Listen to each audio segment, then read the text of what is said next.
Oh, wow. Could you imagine if that big, huge stone that weighed all that weight was a stone of gold? Yeah, I can imagine. That would save all. Although gold is nowhere near as useful as copper when it comes to making weapons, which is what we all wanted.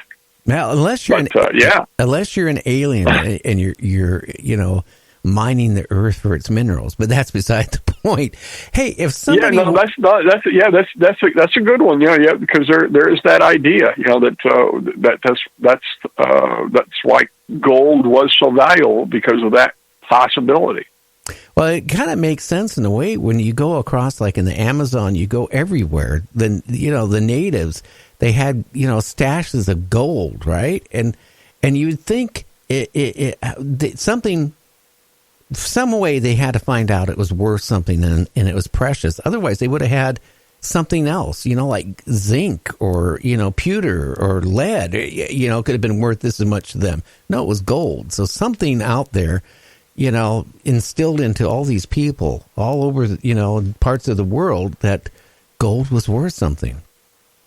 It's a very interesting speculation, and I've thought about it, and it baffles me as to what possible reason, because other than girls, wives, mothers-in-law saying gold is pretty and make me something out of it, is an awful lot of work to get gold.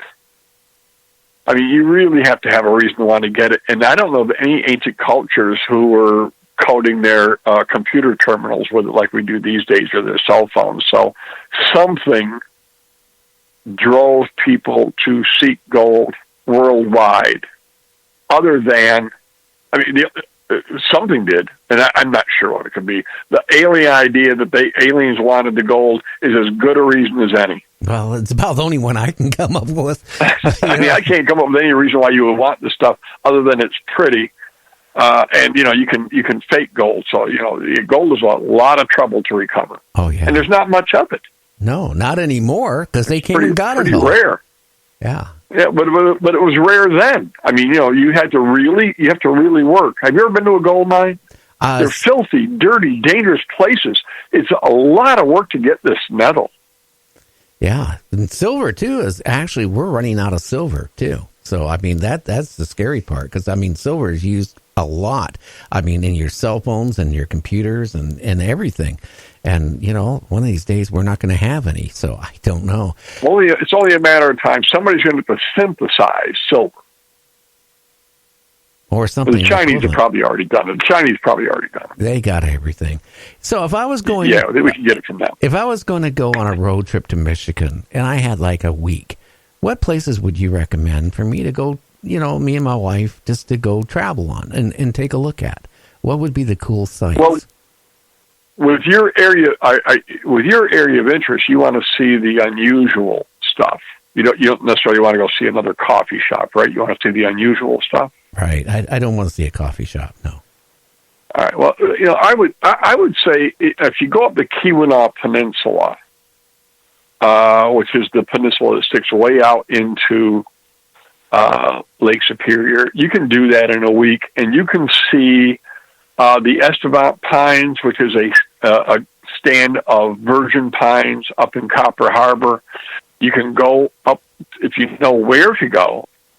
There are petroglyphs of a Minoan sailing ship on a cliff up in Copper Harbor.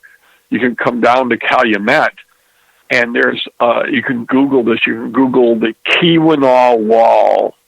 If you Google that up, there's a wall that covers part of a gorge that is made of blocks that are 6 feet long and 3 feet high. It looks like it's man-made. Some people say it's natural. Some people say it's man-made. Near there, behind the elementary school in Calumet, is a big chunk of bare bedrock with huge gouges in it. Those gouges were made by the glaciers as they receded. You can come on down to Ontonagon and go up the Ontonagon River, and there are 2 pyramids on that river that are massive, 70 feet tall, with a canal running next to them. Nobody has any idea what these mounds were for. We call them pyramids because they're so tall. They're actually mounds. I think they were used for signals. Let me see. What else can I send you to? Well, of course, the copper culture. You can see all kinds of ancient copper mines where prehistoric copper mine was being done 4,000 BC. I mean, why were they doing it? It's too much work. Someone was coming here to get this copper. You just wouldn't do that much work if you just wanted to make a trinket, for the next festival. So just going up and down that part, and then of course there are about 300 waterfalls that you could go and visit when you just wanted to have some fun too.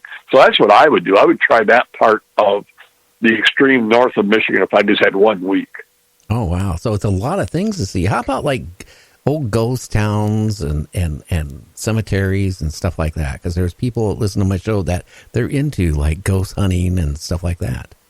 Well, again, the Upper Peninsula of Michigan is the best because it is, we have Sini here where there's a graveyard there where half of the graves are marked with unknown because they were immigrants who came through and they were involved in the lumber era, and they died and no one even knew who they were. They didn't even speak English. They were just immigrants who were coming here to make a better life.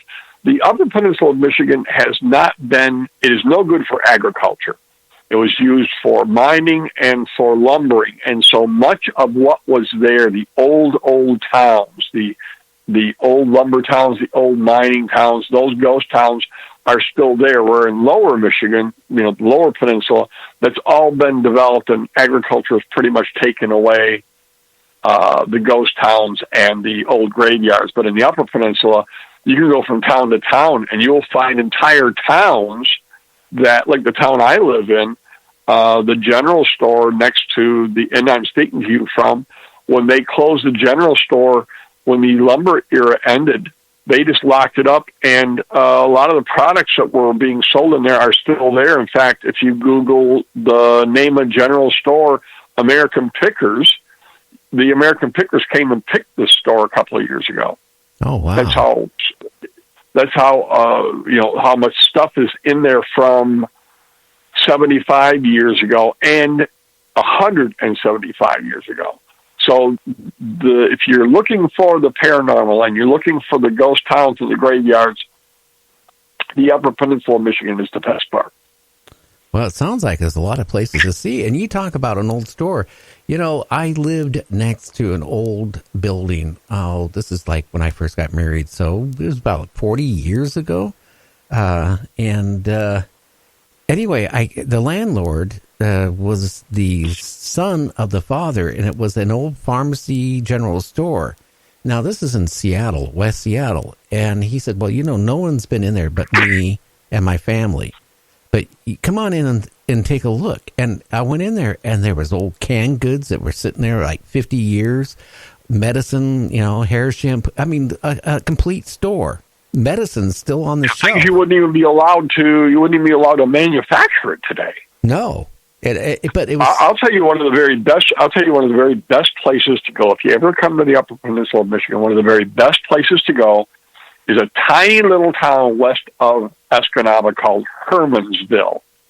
And you drive into Hermansville, and the town is just this big open area with this wide boulevard of a main street, which was 50 feet wide. But this was a lumbering town, and the main office is now the museum. And what they've done is they have a couple of the laborers' houses still preserved. But when you walk into the museum, you're walking into the offices of this lumber company, and it's exactly the way it was the day it closed. You walk into an office, there'll be ledgers open where they're recording 31 cents an hour for this laborer, 14 cents an hour for this laborer, and you go upstairs, and all the artifacts from the business people who owned it and the people who worked there are preserved in rooms up there, right down to the ancient belly buster for losing weight that was ordered from a Sears and Roebuck catalog. And who knows what spirits are wandering around in that building. This is a 2 or 3 story building, and it's only open a few days a year. But if you ever get to Hermansville, you'll be able to step back in time 150 years in an instant. Isn't that eerie to do that when you see this type of stuff and you go, it just makes you like, you look at it, you go, wow. At least that's how and you're walking through this, and there's artwork on the wall that no one's seen in 100 years, and here's these objects that were precious to these people, and there's their little diaries where it talks about, went out and picked mushrooms today, and a lot of them were ruined by wet, and just the day-to-day things with which people were concerned, and all gone. We don't even know who some of these people were anymore. Wow. I sometimes think the past was so much easier, and people, other than the illnesses and stuff like that, life was such more, easier. Of course, people, they live longer now, but I don't know. I just, sometimes when I see stuff like that. Can I tell you about, do you know what a pestilence house is? No, I don't, but I will find out. Oh, well, you're going to find out right now, because talk about it being easier. If you go over to Mackinac City, and a lot of people go to Mackinac Island when they come to Michigan because it's very famous, but west of Mackinac City, about 15 miles, is a heritage village, and in that village is the last remaining pestilence house in the state of Michigan. And here's what it was. A pestilence house, every town in this part of the country had one where there was a port, because when people were moving through, immigrants were coming through, they would carry diseases with them, like cholera and diphtheria and measles and Spanish flu. And when you get one of these diseases, there were no vaccinations. There were no cures. You either got over it or you died. So what they did is they quarantined people in these buildings, which were called pest houses. And you went in, and you stayed there until either you died or your body cured itself. Now, talk about easy. This is up by Lake Superior, the northern part of Michigan. So imagine this in the winter. So the nuns would come from the church, and they would go out into the woods, and they would chop wood to start fires in the stove in the pest house. Other nuns would go down to Lake Michigan and cut ice out of the lake and lug it up there and melt the ice on the fire made from the wood the other nuns had cut, so you could wash and cook. And this went on for 6 months of winter every year. And then when spring finally came, then mosquitoes came. It was even worse. Oh, wow. So I don't know about the good old days. But every town in this part of and other places had them too. When any kind of plague would come to a town, I think this was actually dealt with in the movie. There was a series on HBO a couple of years ago called Deadwood, and they had a section in there where there was a pestilence tent where they dealt with a plague that had gotten to town. But if you could, so that building is still there, and people say that they hear voices around that building, which I wouldn't doubt for a second. Yeah, look how many people because there's something that must have taken place inside that place. Yeah, interesting. Hey, our time is almost up. I want you, Ron, to tell people where they can find your website and your books and all that. Sure, I appreciate that. It's MichiganBackroads.com. Spell it all the way out, MichiganBackroads.com. And you go there, and it will take you to any section of Michigan you're interested in. I've got a map on every page, and you just click on the part you're interested in. And if you're interested in books, click on the books section. And in a week or so, I should say, in a month or so, I'm going to be launching a podcast where I'm going to be telling all these stories so people can listen as well. Oh, wow. So MichiganBackroads.com is the best way to get a hold of me. Well, I do have a link up on my website, too, so, the listeners can go to the website. Thank you. And they can scroll down, read a little bit about you, see a picture of you, and, wow. I'd like to invite you back on the show again, maybe in a month or so, and we can talk more. I'd love that, and I'll let you know what happens with what everybody says about this Macintosh stone when I present it this weekend, what kind of ideas we get back. Please do, and check with the church, too. Yeah, I've written that down here. I've got it, church, Catholic Church, Gary Anderson says to do this, so I'm blaming it on you. Okay. Well, my friend, I enjoyed talking to you. And again, thank you for the service to our country. I really appreciate it.